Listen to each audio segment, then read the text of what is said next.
ಡಾಕ್ಟರ್ಗಳನ್ನ ಕಂಡ್ರೆ ಭಯ, ಇಂಜೆಕ್ಷನ್ ಕಂಡ್ರೆ ಭಯ, ಕಾರಲ್ಲಿ ಹೋಗೋದು ಭಯ, ಫ್ಲೈಟಲ್ಲಿ ಹೋಗೋದು ಭಯ. ಈ ಚಿಕ್ಕ ಮಕ್ಕಳಿದ್ದಾಗ ನಾವೇನು ಮಾಡ್ತೀವಿ, ಭಯ ಹಿಡಿಸ್ತಾ ಇರ್ತೀವಿ. ಅವರ ಒಂದು ಸಬ್ಕಾನ್ಷಿಯಸ್ ಮೈಂಡು ಯಾವುದನ್ನು ಅಬ್ಸರ್ವ್ ಮಾಡ್ಕೊಂಡಿರುತ್ತೋ ಆ ಅನುಭವವನ್ನು ಅದು ಆ ಟೈಮ್ಗೆ ಅದು ಕೊಡ್ತಾ ಹೋಗ್ತಾ ಇರುತ್ತೆ. ಆ ಚಕ್ರ ಯಾವಾಗೂ ಆ್ಯಕ್ಟಿವ್ ಆಗಿದ್ರೇ ನಮಗೆ ಸೂರ್ಯನಿಗಿರೋಷ್ಟು ತೇಜಸ್ಸು, ಸೂರ್ಯನಿಗಿರೋಷ್ಟು ಧೈರ್ಯ, 100 ಜನ ಇಲ್ಲಿ ನಾವು ನಿಂತ್ಕೊಂಡು ಮಾತಾಡೋಷ್ಟು ಕೆಪಾಸಿಟಿ ನಮಗಿರುತ್ತೆ.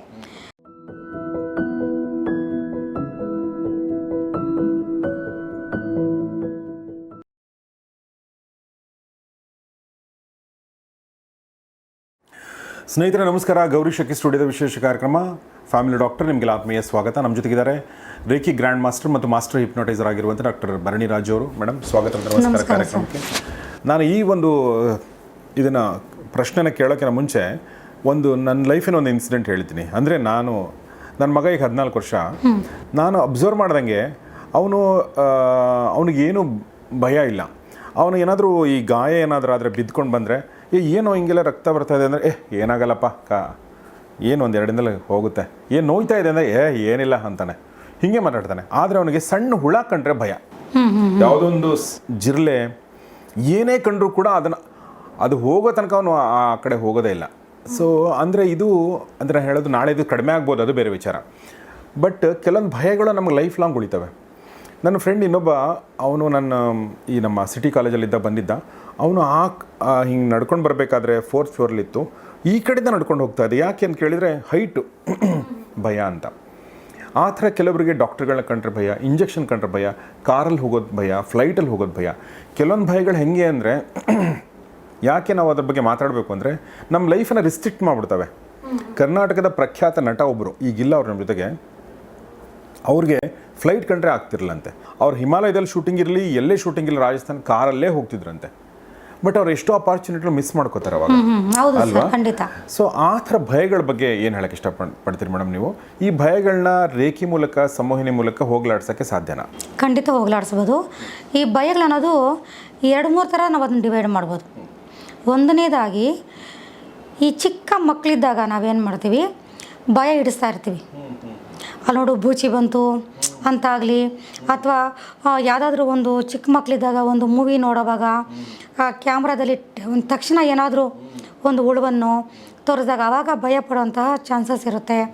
ಮತ್ತು ಯಾವುದಾದ್ರೂ ಮಕ್ಕಳನ್ನ ಹಾರರ್ ಸಿನಿಮಾ ನೋಡೋವಾಗ ಅದು ತಕ್ಷಣ ಕ್ಯಾಮ್ರಾ ಮ್ಯೂಸಿಕನ್ನು ಕೊಟ್ಟು ಯಾವುದಾದ್ರೂ ಒಂದು ಘಟನೆಯನ್ನು ತೋರಿಸಿದಾಗ, ಅಥವಾ ಒಂದು ಆಕ್ಸಿಡೆಂಟ್ ಘಟನೆಯನ್ನು ತೋರಿಸಿದಾಗ, ಇವೆಲ್ಲ ಮೈಂಡಲ್ಲಿ ಆ ಮಕ್ಕಳು ಅಬ್ಸರ್ವೇಷನ್ ಮಾಡ್ಕೊಂಡಿರೋಂಥ ಚಾನ್ಸಸ್ಸು ಜಾಸ್ತಿ ಇರುತ್ತೆ. ಎರಡನೇದಾಗಿ, ಬೇರೆ ಎಲ್ಲ ಧೈರ್ಯನೂ ಇರುತ್ತೆ. ಈಗ ಕೆಲವರು ಎಷ್ಟೇ ದೊಡ್ಡ ಜನರ ಹತ್ರ ಕುತ್ಕೊಂಡು ಮಾತಾಡು ಅಂದರೆ ಮಾತಾಡ್ತಾರೆ. ಒಂದು ದೊಡ್ಡ ವ್ಯಕ್ತಿಗಳನ್ನ ಕಾಂಟ್ಯಾಕ್ಟ್ ಮಾಡು ಅಂದರೆ ಮಾಡ್ತಾರೆ. ಅವರ ಉದ್ಯೋಗದಲ್ಲಿ ತುಂಬ ಹೈಯರ್ ಸ್ಟೇಜಲ್ಲಿ ಇರ್ತಾರೆ. ಆದರೆ ಅವರು ರಾತ್ರಿ ಎದ್ದು ವಾಶ್ರೂಮ್ಗೆ ಹೋಗೋಕೆ ಭಯ ಪಡ್ತಾ ಇರ್ತಾರೆ.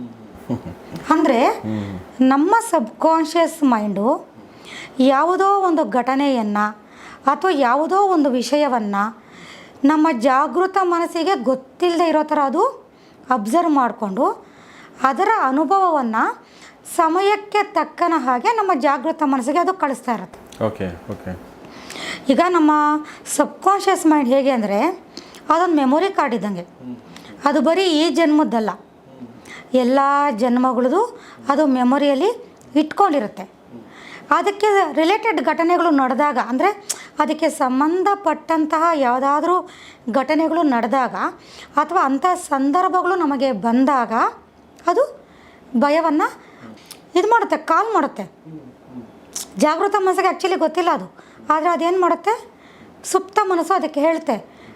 ಆ ವ್ಯಕ್ತಪಡಿಸಿದಾಗ ಅದೇನು ಮಾಡುತ್ತೆ, ಜಾಗೃತ ಮನಸ್ಸು ಆ ಅನುಭವವನ್ನು ಈ ದೇಹಕ್ಕೆ ಕೊಡ್ತಾ ಇರುತ್ತೆ.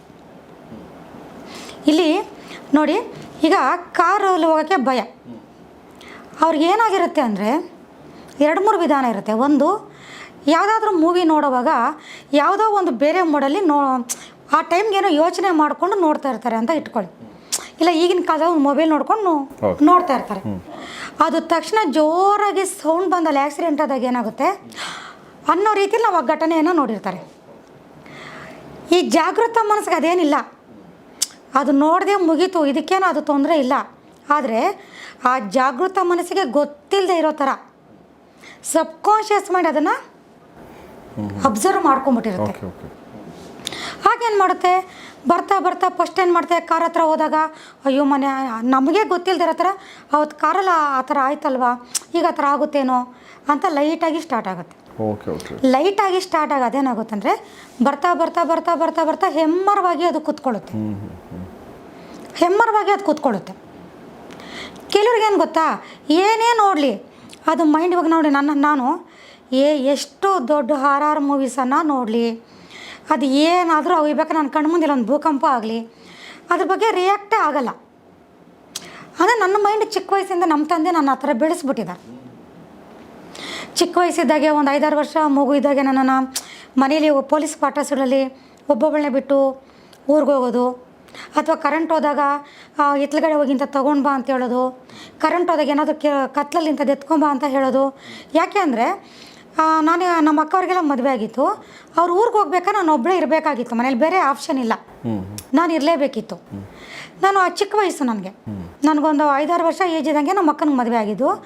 ಆವಾಗ ಇವರೇನು ಯೋಚನೆ ಮಾಡ್ತಾಯಿದ್ರು, ಇವಳಿಗೆ ಭಯ ಅನ್ನೋದಿದ್ರೆ ಊರಿಗೆ ಹೋಗೋ ಏನು ಮಾಡ್ತಾನೆ, ನಾನು ಬರ್ತೀನಿ ಅಂತ ಆಟ ಮಾಡ್ತಾಳೆ ಅಂತ. ಏನು ಮಾಡ್ತದೆ, ನನಗೆ ಭಯ ಅನ್ನೋದೇ ಗೊತ್ತಿಲ್ಲ, ನನಗೆ ಕತ್ಲು, ಹೋಗಿ ಮ್ಯಾಚ್ ಬಾಕ್ಸ್ ಎತ್ಕೊಂಡು ಬಾ, ಎತ್ಕೊಂಬಂದ್ಕೊ, ಅದೇ ನನಗೆ ಇಲ್ಲಿ ಕತ್ಲಿದೆ, ಭಯ ಆಗುತ್ತೇನೋ, ನಾನು ರೂಮ್ ಒಳಗೋದೆ ಹೇಗೆ ಅದು ನನಗೆ ಗೊತ್ತಿಲ್ಲ.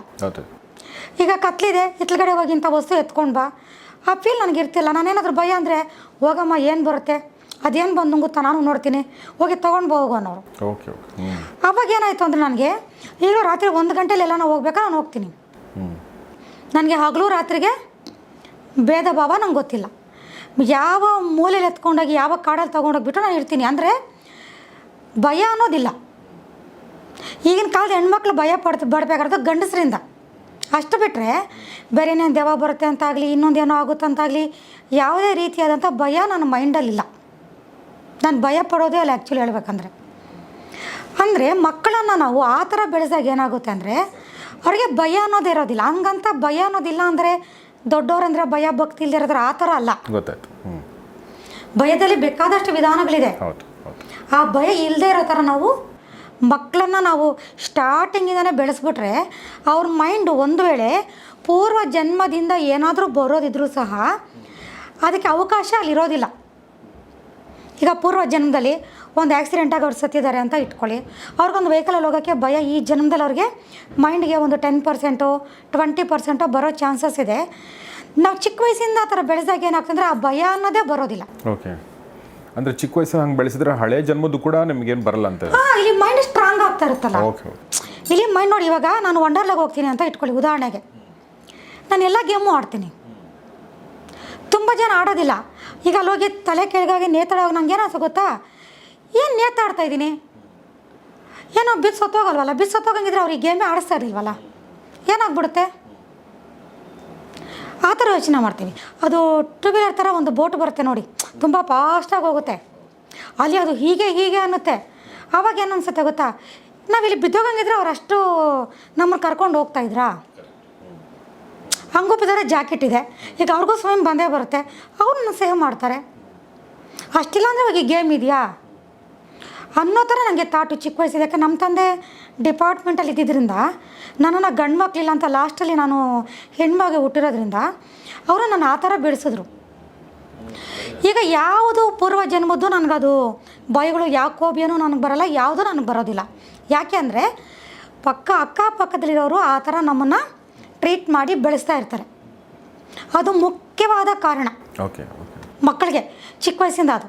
ಕೆಲವ್ರಿಗೆ ಏನಿರುತ್ತೆ, ನಾನು ಹೇಳಿದ್ನಲ್ಲ ಪೂರ್ವ ಜನ್ಮದಲ್ಲಿ ಪ್ರಾಬ್ಲಮ್ ಆಗಿ ಆ ಥರ ಬರೋದು. ನೆಗೆಟಿವ್ ದೃಷ್ಟಿಯಿಂದ ನಾವು ಹೋದಾಗ ಪೂರ್ವ ಜನ್ಮದಲ್ಲಿ ಏನಾದರೂ ಆಗಿ ಆ ಥರ ಪ್ರಾಬ್ಲಮ್ ಆಗಿ ಸತ್ತಿದ್ರೆ ಅದು ಈ ಜನ್ಮಕ್ಕೆ ಅದು ಮೈಂಡು ನಮಗೆ ಇದು ಕೊಡ್ತಾ ಇರುತ್ತೆ. ಮತ್ತು ನಮಗೆ ಈ ಕಾರಲ್ಲಿ ಹೋದಾಗ ಆಕ್ಸಿಡೆಂಟ್ ಆಗಿದ್ರು ನಮ್ಗೆ ಅದೇ ಅನುಭವನ ನಮ್ಮ ಸಬ್ಕಾನ್ಷಿಯಸ್ ಮೈಂಡ್ ನಮಗೆ ಕೊಡ್ತಾ ಇರುತ್ತೆ. ಇದೆಲ್ಲ ಇದ್ದಾಗ ನಾವೇನು ಮಾಡ್ತೀವಿ, ಈಗ ರೀಸೆಂಟ್ ಪೇಷಂಟ್ಸ್ಗೆಲ್ಲನೂ ಈಗ ಬರ್ತಾ ಇರೋದೇ ಡಿಪ್ರೆಷನ್ನು, ಕೋಬಿಯಾ. ಆಮೇಲೆ ನೋಡಿ, ಕೆಲವರಿಗೆ ಡಾಕ್ಟ್ರ್ ಹತ್ರ ಹೋದ್ರೂ ಇನ್ನೇನೋ ಭಯ, ಈ ಇಂಜೆಕ್ಷನ್ ಹಾಕ್ಸ್ಕೊಂಡ್ರೆ ಇನ್ನೇನಾಗ್ಬಿಡುತ್ತೋ. ಈಗ ಇದು ಮನೆ ಕೋವಿಡ್ಗೆಲ್ಲ ಇದು ಬಂತಲ್ಲ, ಹಾಕ್ಸ್ಕೊಳಕ್ಕೆ ಅದು ಹಾಕ್ಸ್ಕೊಂಡ್ರೆ ಅಲ್ಲ ವ್ಯಾಕ್ಸಿನ್ ಹಾಕ್ಸ್ಕೊಂಡು ಇನ್ನೇನಾಗ್ಬಿಡುತ್ತೋ ನಮಗೆ. ಓಕೆ. ಹಾರ್ಟ್ ಅಟ್ಯಾಕ್ ಆಗ್ಬಿಡ್ತಂತೆ, ಕೈ ಕಾಲು ಬಿದ್ದೋಗುತ್ತೆ. ಅದು ನಿಜನೂ ಸುಳ್ಳೋದು ಸೆಕೆಂಡ್ರಿ. ಅದು ನಿಜ ಅಲ್ವೇ ಅಲ್ಲ ಅದು. ಅಲ್ಲ, ನಾವೇನು ಸೈಂಟಿಸ್ಟ್ಗಳು ಇನ್ನೊಂದು ಮತ್ತು ನಮಗೆ ಗೊತ್ತಿಲ್ಲ, ಬಟ್ ಅವ್ರಿಗೆ ನಾವೆಲ್ಲ ಯೋಚನೆ ಹಾಕಿಸ್ಕೊಂಡ್ರು, ಕೆಲವ್ರು ಹಾಕ್ಸ್ಕೊಂಡಿರೋದಿಲ್ಲ. ಈಗ ಅದನ್ನ ಮಾಡಿರೋದು ಸೈಂಟಿಸ್ಟ್ ಸಮೂಹ ಅಲ್ವಾ, ಅವರೆಲ್ಲ ಯೋಚನೆ ಮಾಡ್ತಾರಲ್ವ, ಯೋಚನೆ ಮಾಡಿನೇ ಮಾಡಿರ್ತಾರೆ. ಅದು ಇವಾಗ ಈಗೇನೋ ಅದು ಇದು ವದಂತಿ ಹಬ್ಬುತ್ತಾ ಇದೆ. ಈಗ ಕೋವಿಡ್ ಇದು ವ್ಯಾಕ್ಸಿನ್ ಯಾರು ಹಾಕ್ಸ್ಕೊಂಡಿದ್ರು ಅವ್ರಿಗೆ ಜಾಸ್ತಿ ಹಾರ್ಟ್ ಅಟ್ಯಾಕ್ ಆಗ್ತಾಯಿದೆ, ಅವ್ರಿಗೆ ಬಾಡಿ ಪೇಯ್ನ್ಸ್ ಜಾಸ್ತಿ ಬರ್ತಾಯಿದೆ, ಮತ್ತು ಬಾಡಿಯಲ್ಲಿ ಕ್ಯಾಲ್ಶಿಯಮ್ ಕಮ್ಮಿ ಆಗ್ತಾಯಿದೆ. ಅದು ಈಗ ಬರ್ತಾ ಇರೋದು, ಒಂದು 6 ಮಂತ್ ಇಲ್ಲ 1 ಇಯರಿಂದ ಈಗ ಅದು ಬರ್ತಾಯಿದೆ. ಬಟ್ ಅವಾಗೆ ಹಾಕ್ಸ್ಕೊಂಡಿಲ್ವಲ್ಲ ಕೆಲವರು. ಅಂದರೆ ಅವರ ಒಂದು ಸಬ್ಕಾನ್ಷಿಯಸ್ ಮೈಂಡು ಯಾವುದನ್ನು ಅಬ್ಸರ್ವ್ ಮಾಡ್ಕೊಂಡಿರುತ್ತೋ ಆ ಅನುಭವವನ್ನು ಅದು ಆ ಟೈಮ್ಗೆ ಅದು ಕೊಡ್ತಾ ಹೋಗ್ತಾ ಇರುತ್ತೆ. 24 ಗಂಟೆ ಕೊಡೋದಿಲ್ಲ. ಆ ಸಂದರ್ಭ ಬಂದಾಗ ಏನಾಗುತ್ತೆ ಅಂದರೆ ಅದು ಕೊಡೋಕ್ಕೆ ಶುರು ಮಾಡ್ತಾ ಇರುತ್ತೆ. ಹಿಪ್ನೋಟೈಸಲ್ಲಿ ನಾವು ಏನು ಮಾಡ್ಬೋದು, ಅವ್ರನ್ನ ನಾವು ಹಿಪ್ನೋಟೈಸನ್ನು ಮಾಡಿ ಮೊದಲನೇ ಸ್ಟೇಜ್ಗೆ ಅವ್ರು ಹೋಗಿದ್ದಾರೆ ಅಂದರೆ 100ರಲ್ಲಿ 70 ಜನ ಆ ಸ್ಟೇಜ್ಗೆ ಹೋಗ್ತಾರೆ, 30 ಜನ ಆ ಸ್ಟೇಜ್ಗೆ ಹೋಗೋದಿಲ್ಲ. ಆವಾಗ ನಾವು ಅವ್ರನ್ನ ಹಿಪ್ನೋಟೈಸ್ ಮಾಡಿ ಏನು ಮಾಡ್ಬೋದು, ಅವರಲ್ಲಿ ಇದಕ್ಕೆ ಸಂಬಂಧಪಟ್ಟಂಥ ಘಟನೆಗಳೇನಾದರೂ ಅವ್ರ ಚಿಕ್ಕ ವಯಸ್ಸಿನಲ್ಲಿ ನಡೆದಿದೆಯಾ, ಇಲ್ಲ ಪೂರ್ವ ಜನ್ಮದಲ್ಲಿ ನಡೆದಿದೆಯಾ, ಇಲ್ಲ ಆ ಥರ ನಡೆದು ಏನಾದರೂ ಸತ್ತಿರುವಂತಹ ಸಬ್ಕಾನ್ಷಿಯಸ್ ಮೈಂಡ್ಗಳು ಈ ಮೈಂಡ್ಗೆ ಕನೆಕ್ಟ್ ಆಗಿದೆಯಾ ನೋಡ್ತೀವಿ. ಒಂದು ವೇಳೆ ಅವ್ರು ಆ ಸ್ಟೇಜ್ಗೆ ಹೋಗಿದ್ದರೆ ಹೇಳ್ತಾರೆ ಅವರು, ಇದಕ್ಕೆ ಕಾರಣ ನನಗೆ ಹೀಗಾಯಿತು, ಅದಕ್ಕೆ ನನ್ನ ಮೈಂಡ್ ಈ ಥರ ಹೇಳ್ತಾರೆ ಅವರು. ಅದಕ್ಕೆ ತಕ್ಕನಾಗೆ ನಾವು ಮತ್ತೆ ಅವ್ರನ್ನ ಸೆಕೆಂಡ್ ಸ್ಟೇಜಲ್ಲಿ ಸೆಲ್ಫ್ ಹಿಪ್ನೋಟಿಸ್ಗೆ ಕರ್ಕೊಂಡೋಗಿ ಅದರಲ್ಲಿ ನಾವು ಏನನ್ನ ನೆಕ್ಸ್ಟ್ ಅವ್ರ ಮೈಂಡ್ಗೆ ನೆಗೆಟಿವ್ಸ್ ಎಲ್ಲ ವಾಶ್ ಮಾಡಿ ಏನನ್ನ ಅವ್ರ ಮೈಂಡ್ಗೆ ಪಾಸಿಟಿವನ್ನು ನಾವು ತುಂಬಬೇಕೋ, ಯಾವ ಪ್ರಾಬ್ಲಮಿಂದ ಅವರು ಬಂದಿದ್ದಾರೋ ಅದನ್ನು ನಾವು ಮಾಡ್ತೀವಿ. ರೇಖೆ ಅಂತೂ ಕಲೀಲೇಬೇಕು, ಅದು ಮಾಮೂಲಿ ಇದೆ. ಈ ಥರ ಭಯ ಪಡೋಕ್ಕೆ ಮುಖ್ಯವಾಗಿ ನಮಗೆ ನಮ್ಮ ಒಂದು ಸೋಲಾರ್ ಪ್ಲೆಕ್ಸಸ್ ಚಕ್ರ ಫುಲ್ಲು ಬ್ಲ್ಯಾಕ್ ಆಗಿರುತ್ತೆ. ನೆಕ್ಸ್ಟು ಆಜ್ಞಾ ಚಕ್ರ ಬ್ಲ್ಯಾಕ್ ಆಗಿರುತ್ತೆ. ನೆಕ್ಸ್ಟು ಸಹಸ್ರಾರ ಚಕ್ರ ಬ್ಲ್ಯಾಕ್ ಆಗಿರುತ್ತೆ. ಮುಖ್ಯ ನಮಗೆ ಸೋಲಾರ್ ಪ್ಲೆಕ್ಸಸ್ ಚಕ್ರ, ಆ ಚಕ್ರಕ್ಕೆ ಬಂದು ಸೂರ್ಯಾಧಿಪತಿ. ಆ ಚಕ್ರ ಯಾವಾಗೂ ಆ್ಯಕ್ಟಿವ್ ಆಗಿದ್ರೇ ನಮಗೆ ಸೂರ್ಯನಿಗಿರೋಷ್ಟು ತೇಜಸ್ಸು, ಸೂರ್ಯನಿಗಿರೋಷ್ಟು ಧೈರ್ಯ, 100 ಜನ ಇಲ್ಲಿ ನಾವು ನಿಂತ್ಕೊಂಡು ಮಾತಾಡೋಷ್ಟು ಕೆಪಾಸಿಟಿ ನಮಗಿರುತ್ತೆ. ಆ ಚಕ್ರ ಬ್ಲ್ಯಾಕ್ ಆಯಿತು ಅಂದರೆ ಒಂದು ಮೋಡ ಕವಿದ ವಾತಾವರಣ ಮನುಷ್ಯನಿಗೆ. ಅಂದರೆ ಎಲ್ಲ ಟ್ಯಾಲೆಂಟು ಇದೆ, ಅದು ನಾವೇನೋ ತೋರಿಸ್ಕೊಳಕ್ಕಾಗ್ತಾಯಿಲ್ಲ, ಆ ರೀತಿ ಆಗ್ಬಿಡುತ್ತೆ. ಆದ್ದರಿಂದ ರೇಖೆ ಹಿಪ್ನೋಟೈಸಲ್ಲಿ ಖಂಡಿತವಾಗ್ಲೂ ಈ ಸಮಸ್ಯೆನ 100ಕ್ಕೆ 100% ಕ್ಲಿಯರ್ ಮಾಡ್ಬೋದು. ಆದರೆ ನಾವು ಹೇಳ್ಕೊಟ್ಟಿದ್ದನ್ನು ಅವರು ಎಷ್ಟು ಮಾತ್ರ ಮಾಡ್ಕೊತಾ ಇದ್ದಾರೆ, ನಾವು ಹೇಳಿದ್ದನ್ನು ಅವ್ರು ಏನು ಫಾಲೋ ಅಪ್ ಮಾಡ್ತಾ ಇದ್ದಾರೆ ಅದ್ರ ಮೇಲೆ ಅದು ಡಿಪೆಂಡ್. Yes madam. ಸೊ ಸುದೀರ್ಘವಾಗಿ ನಾವು ಮಾತಾಡಿದ್ವಿ ಇದ್ರ ಬಗ್ಗೆ, ಫೋಬಿಯಾಗಳ ಬಗ್ಗೆ. ಮೊದಲನೇದಾಗಿ ಧನ್ಯವಾದಗಳು madam, thank you very much. Thank you sir. So ಏನೇ ಫೋಬಿಯಾಗಳಿದ್ರೂ ಕೂಡ, ಫೋಬಿಯಾ ಅಂತಂದರೆ ಭಯಗಳು, ತುಂಬ ಜನರಿಗೆ ತುಂಬ ಥರದ ಭಯಗಳಿರ್ತವೆ. ಅದು ಇತ್ತೀಚಿನ ದಿನಗಳಲ್ಲಿ ಅದು ಸೈಂಟಿಸ್ಟ್ಗಳು ಅದ್ರ ಬಗ್ಗೆ ಅರಿವು ಮೂಡಿಸ್ತಾರೆ. ಫಾರ್ ಎಕ್ಸಾಂಪಲ್ ಕೆಲವರಿಗೆ, ನನಗೂ ಕೂಡ ನನಗೊಂದು ಫೋಬಿಯಾ ಅಲ್ಲ, ನನಗೊಂದು ಏನಂದರೆ ನಂಗೆ ಇಕ್ಕಟ್ಟಿರುವಂಥ ಜಾಗದಲ್ಲಿ ನಂಗೆ ಇಷ್ಟ ಆಗಲ್ಲ ಇರೋಕ್ಕೆ. ತುಂಬ ಕಡಿಮೆ ಚಿಕ್ಕ ಜಾಗದಲ್ಲಿ ಇರಿ ಅಂತಂದರೆ, ನನಗೆ ಪಕ್ಕದಲ್ಲಿ ಯಾರೋ ಓಡಾಡ್ತಾರೆ, ಅವ್ರ ಕೈ ಕಾಲು ನನಗೆ ತಗಲುತ್ತೆ, ಈ ಥರ ಎದ್ರೆ ಇದು ತಗಲುತ್ತೆ, ಈ ಥರ ನನಗೆ ಇಷ್ಟ ಆಗಲ್ಲ. ಅದಕ್ಕೂ ಒಂದು ಹೆಸರಿದೆ, ಅದು ಒಂದು ಫೋಬಿಯಾನೇ. ಕೆಲವೊಂದು ಹಾರ್ಮ್ಲೆಸ್ ಫೋಬಿಯಾಗಳು, ಏನಾಗಲ್ಲ ಅದರಿಂದ ನಮಗೆ. ಬಟ್ ಕೆಲವೊಂದು ಹಾರ್ಮ್ಫುಲ್ ಫೋಬಿಯಾಗಳು ನಮ್ಮ ವ್ಯಕ್ತಿತ್ವಕ್ಕೆ, ನಮ್ಮ ಜಾಬ್ಗೆ, ನಮ್ಮ ರಿಲೇಷನ್ಗಳಿಗೆ, ಅಂದರೆ ನಮ್ಮ ಸಂಬಂಧಗಳಿರ್ತಾವಲ್ಲ ಅದ್ರ ಮೇಲೆ ಅದು ಪ್ರಭಾವ ಬೀರ್ತಾ ಇರುತ್ತೆ. ಅಂದರೆ ಅದ್ರ ಮೇಲೆ ನೆಗೆಟಿವ್ ಇಂಪ್ಯಾಕ್ಟ್ ಕ್ರಿಯೇಟ್ ಆಗ್ತಾ ಇರುತ್ತೆ. ಅಂಥ ಫೋಬಿಯಾಗಳಿಂದ ಹೊರಗಡೆ ಬರಲೇಬೇಕು ನಾವು, ಆವಾಗ ನಾವು ಉದ್ಧಾರ ಆಗೋಕ್ಕೆ ಸಾಧ್ಯ. ಫಾರ್ ಎಕ್ಸಾಂಪಲ್, ಈಗ ನೀವು ಕಾರಲ್ಲಿ ಹೋಗೋಕ್ಕೆ ಭಯ ಅಂತಂದ್ರೆ ನೀವು ಟ್ರಾವೆಲ್ ಹೆಂಗೆ ಮಾಡೋಕ್ಕೆ ಸಾಧ್ಯ? ನೀವು ಜಾಬಲ್ಲಿ ಕಾರಲ್ಲಿ ಹೋಗೋದು ಬಂದೇ ಬರುತ್ತೆ, ನೀವು ಹಿಂಗೆ ಮಾಡೋಕ್ಕೆ ಸಾಧ್ಯ. ಸೊ ಅದು ನಿಮ್ಮ ಜಾಬ್ನ ಏನು ಪ್ರಾಸ್ಪೆಕ್ಟ್ ಇದೆ ಅದು ಕುಂಠಿತ ಆಗುತ್ತೆ. ಸೊ ಹೀಗಾಗಿ ಅಂಥ ಫೋಬಿಯಾಗಳಿಂದ, ಇಂಥ ಫೋಬಿಯಾಗಳಿಂದ ಹೊರಗಡೆ ಬಂದರೆ ನಿಮ್ಮ ವ್ಯಕ್ತಿತ್ವ ಇಂಪ್ರೂವ್ ಆಗುತ್ತೆ ಮತ್ತು ನಿಮ್ಮ ಜೀವನದಲ್ಲಿ ಏನು ಅಂದ್ಕೊಂಡಿದ್ರೆ ಅದು ಮಾಡೋಕ್ಕೆ ಸಾಧ್ಯ ಆಗುತ್ತೆ. ಸೊ ಆ ಥರದ್ದು ಫೋಬಿಯಾಗಳಿಗೆ ಏನಾದರೂ ನಿಮಗೆ ಚಿಕಿತ್ಸೆ ಬೇಕು ಅಂದರೆ ದಯವಿಟ್ಟು ಬರಣಿರಾಜನ್ನು ಸಂಪರ್ಕಿಸಿ. ಅವ್ರ ನಂಬರ್ ನಮ್ಮ ಸ್ಕ್ರೀನ್ ಮೇಲೂ ಇದೆ, ಡಿಸ್ಕ್ರಿಪ್ಷನಲ್ಲೂ ಇದೆ. ಅದನ್ನು ಹೇಳ್ತಾ ಇವತ್ತಿನ ಎಪಿಸೋಡ್ ಮುಗಿಸ್ತಾ ಇದ್ದೀನಿ. ನೋಡ್ತಾರೆ ಗೌರಿ ಶೇಖ್ ಸ್ಟುಡಿಯೋ, ನೋಡ್ತಾರೆ ಫ್ಯಾಮಿಲಿ ಡಾಕ್ಟರ್ ಕಾರ್ಯಕ್ರಮ. ನಮಸ್ಕಾರ.